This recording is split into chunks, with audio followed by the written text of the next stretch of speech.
So I guess the first prompt we're going to kind of want to go into, Neil, would be how COVID-19 has made the college kind of take a look at its finances and budget and what we know about the impact it's having. I know we've discussed things such as, the focus is first student focused, but we always have the best interest of our employees at heart and in mind. Mm-hmm. That said, what would it be that we need and want employees to know about when they're looking at what has this done to our budget at the college? I almost want to create three different kind of buckets when we think about the college and kind of how those different buckets kind of have different core operations, and then those kind of have distinctly different impacts on the college's budget, or at least the things that I have to look at to kind of evaluate the budget. And that's before we talk about revenues, which are kind of have a little bit more of an external, which we'll get to in a second. But in terms of just kind of the immediate impact, obviously we've had, some very substantial impacts to how we operate.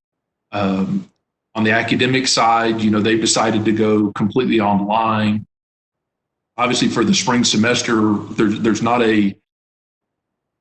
from a budget standpoint, there's not a concern about enrollment yet because we're working within an existing semester. Those will be thoughts for future semesters. But you still have that immediate potential impact to the budget by just operating differently.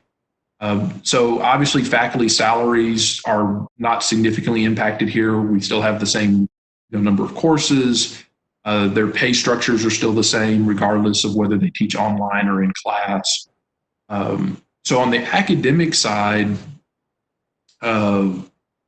there's not a big immediate impact on the college's budget, except for, which is true for all of those areas, is what do we need to do to support, the online kind of remote working environment. And that's going to be true for all three of them. So I'm going to respond to that one here in just a second, in total for all of them.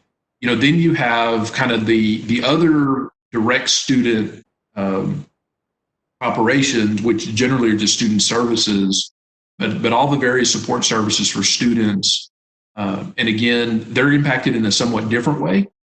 And there's actually, in some ways, even more challenges for them as to how they would support students, because it's kind of instruction.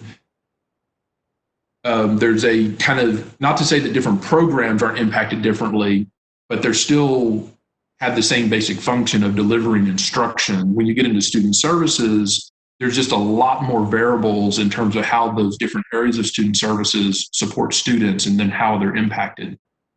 And then we have kind of the kind of core or pure administrative functions, kind of the back office things. And they're also then impacted in a different way. So just to kind of wrap that together,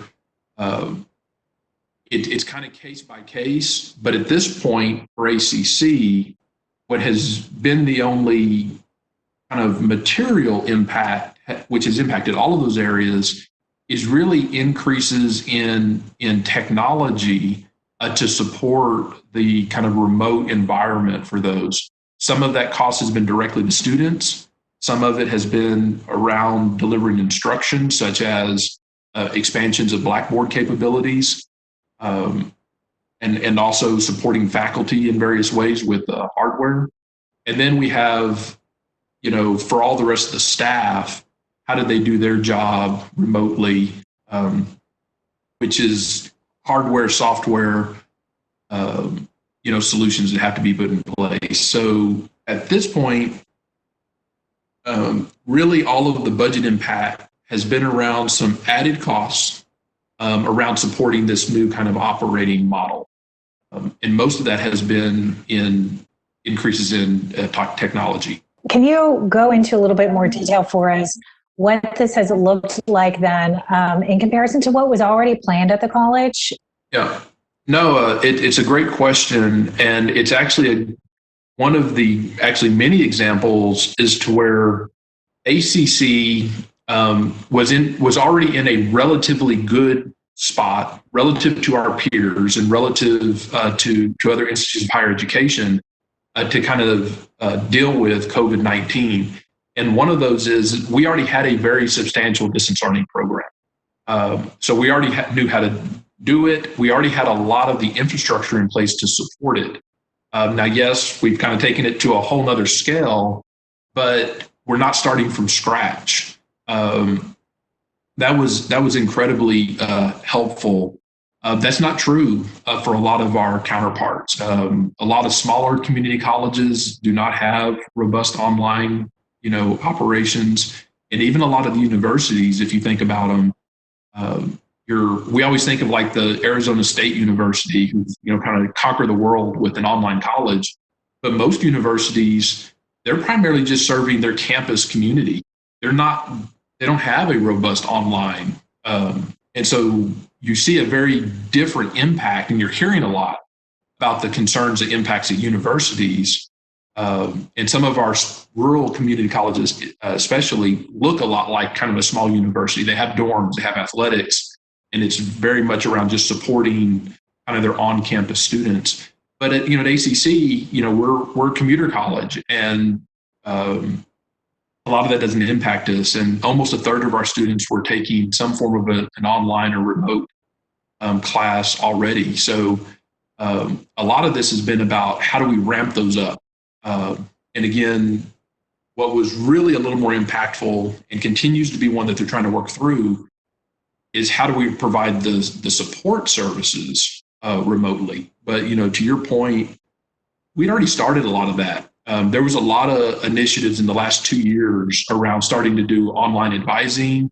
We put in a new application to support online and 24/7 tutoring. We were already in the middle of significantly expanding our utilization of Blackboard.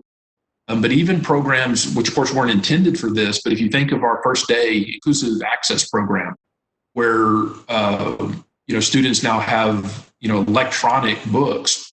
Well, that's a great tool to have in an environment like this. It lends itself very well to distance learning, where you have these things that are already in an electronic model.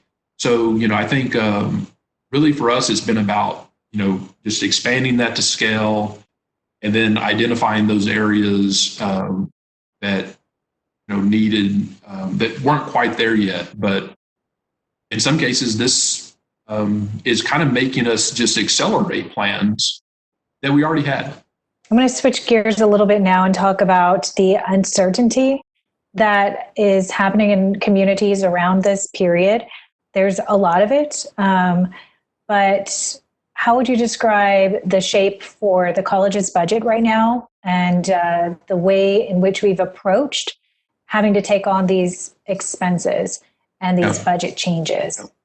Right. Yeah. No, I think the word uncertainty that you used in that question was key, and the responses that we're going to have going forward around kind of the future of the budget. It's not so. To be clear, we don't currently have a budget problem at ACC. As it sits right now, even though we've had some added expenses, they're manageable. And the actually the CARES funds that are available to us now from the federal government are adequate to fund quite a bit of those kind of technology costs and other costs we've had. So as of right now in this moment, there is not a budget problem at ACC. It's the uncertainty of the future that we need to start planning for, and that's where going forward as we work through our budget process, which is ongoing right now. In fact, it's going to be how do we stay cautious and kind of be smart, knowing that there's this uncertainty. Everything may be okay. We just don't know that. So what we don't want to do is start making decisions that put us in a bad spot down the road if things don't improve quickly, or if things actually get worse. So we're in a really good position where we can be proactive in how we look at the budget. We're not right now having to be defensive. We can start taking steps right now to kind of prepare ourselves for the worst case scenario and minimize that. And and I think everything will be just fine. What we don't want to do is kind of act like there are no risks and just kind of keep charging ahead. And then all of a sudden, 6 months from now, we do have a big budget problem, and we're trying to kind of back up from there. So we're working on some suggestions that will go to the board as part of the FY21 budget process on things that we think can absolutely maintain core operations. We're definitely wanting to maintain any current service levels to students, and we want to take care of the employees. And so, we weathered the Great Recession without any layoffs. It's our goal to do that again, here. But we also have to recognize that we're going to have to be very thoughtful to do that, starting, right now. You kind of touched on what I was thinking of for the next question. So when we could look at what kind of example might explain or illustrate a little bit how that maintenance happens, say we are to look toward the fall, and what are the things we need to consider? Yeah. So, one of the things, so we're kind of shifting a little bit to the revenue side, but it's also, when we think about classes, it's not just tuition and fees. It's absolutely the cost to support those.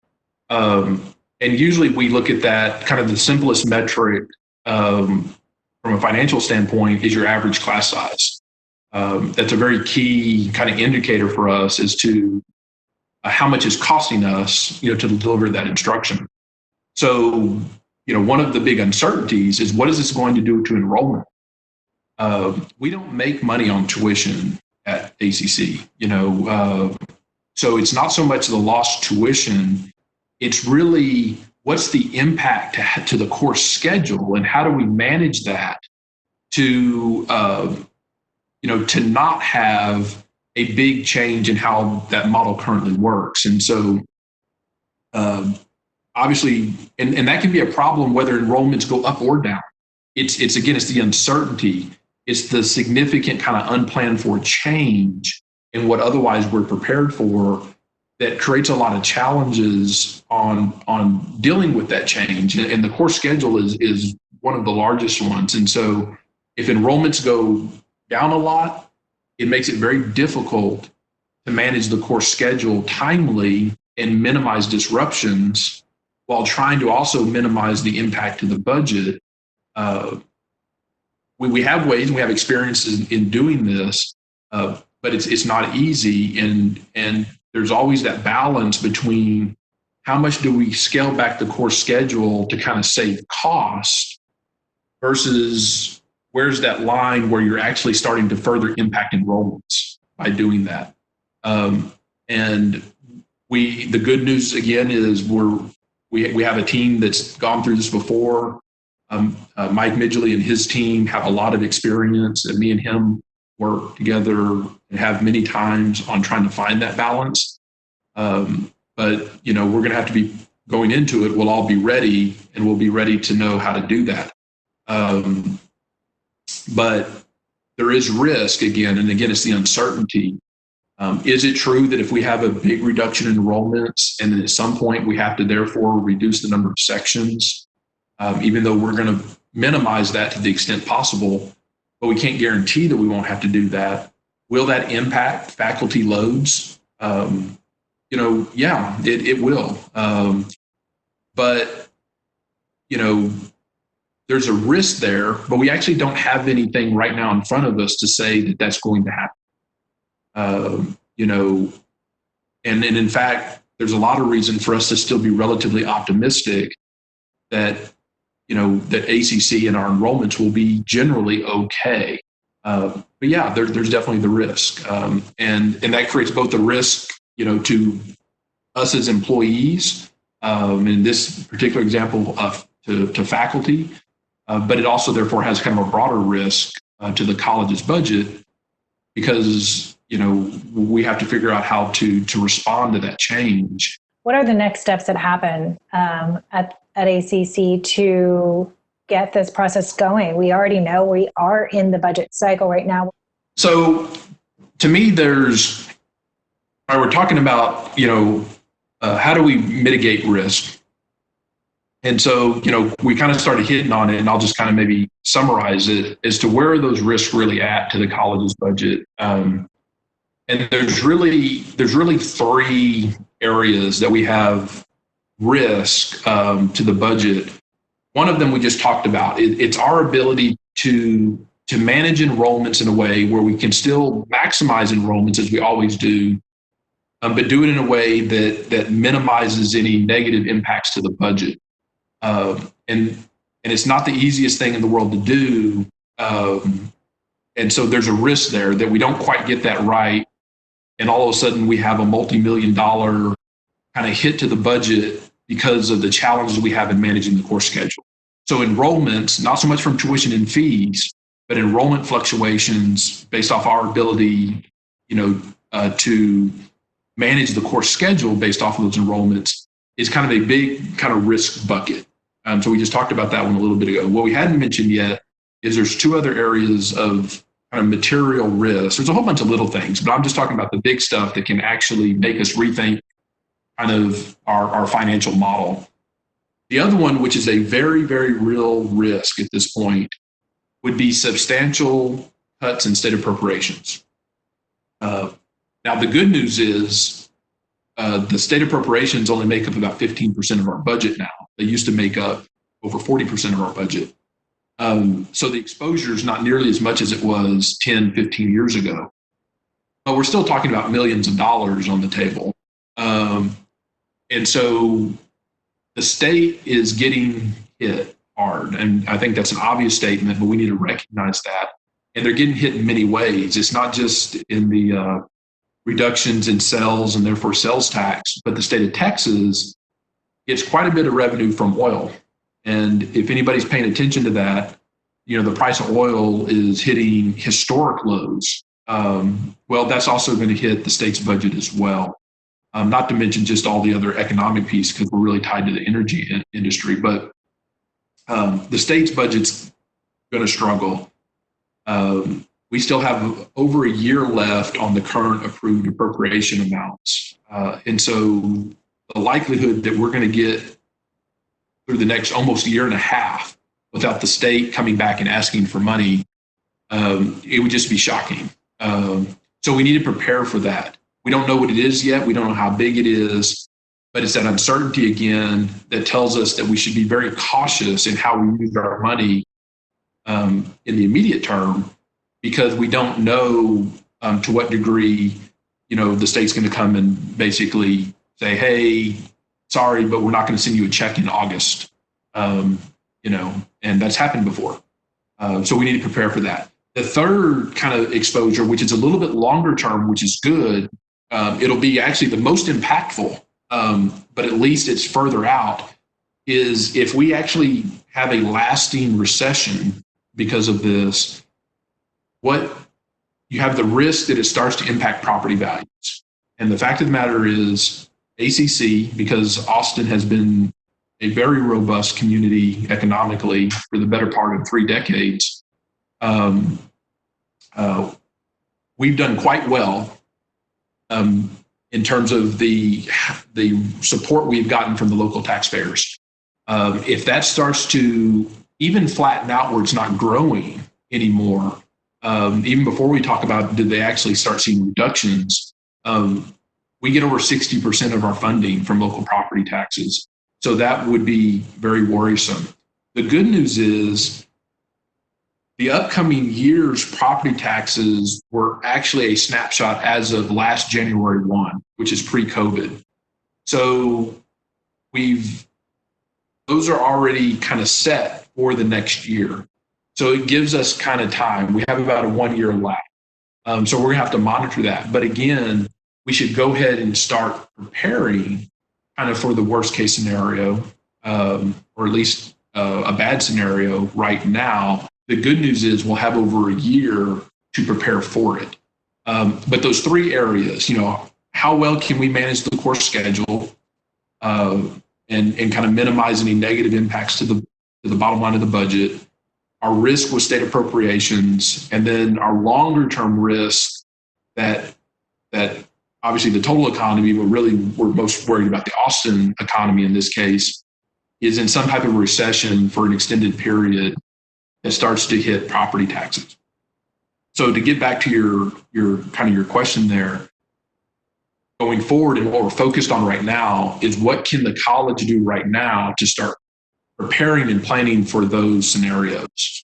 And so actually Monday night, or Monday afternoon, I guess we'll be talking to the board, and I'm actually highlighting some of those in the budget, literally highlighting to show what does it look like if we have a 10% reduction in state appropriations?